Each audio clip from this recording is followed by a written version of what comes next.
trying to incline things more towards an orthodox direction? Um, I would describe it as myth making.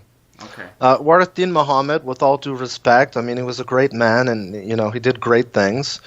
He was responsible for the single largest mass conversion to Orthodox Islam in the United States, and so we give him credit for that. And you have to understand that he had to transition this community, who were really a fringe group, and try to bring them into Orthodox Islam. Uh, and he wasn't very consistent over the decades as well. I mean, he said all kinds of terrible things about Master Farad, and that he was a devil and he was a charlatan and all of this stuff, and he was a heretic. He's a witch Pardon doctor me? also. Yes, that he was a witch doctor, and that he brought us beautiful things, but he also brought us horrible things. He was like a Jekyll and Hyde character. But then later on, he started to introduce him as maybe a mystic, right?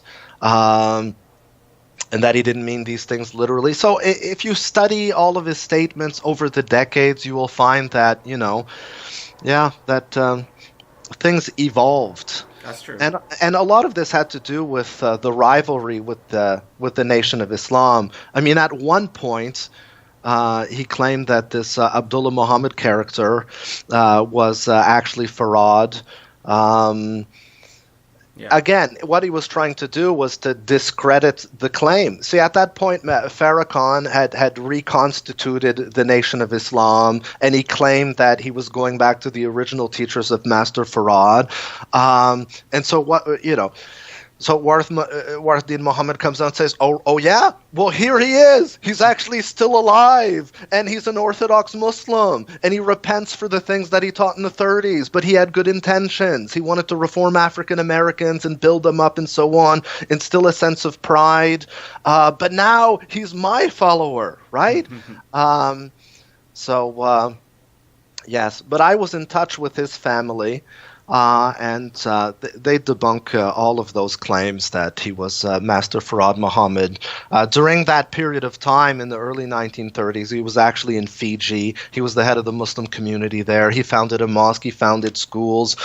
So unless a man could be in two places at the same time, it is not possible that Abdullah was actually Master Farad Muhammad. And in my book, I list many reasons, okay? I mean, Master Farad had certain scars. Master Farad didn't have tonsils, okay? But this Abdullah character had tonsils. What, they grew back? So there's all kinds of things, the height, the weight, and so on, the accent. No, there are so many things that simply do not match. And there's the age factor. I mean, if this Abdullah character was actually Farad, he would have been like an antiquity. Okay, the guy would have been like 100 years old or something. But no, I think that's been thoroughly debunked now by scholars in the field. There's so much to say. Actually, so you guys can't see the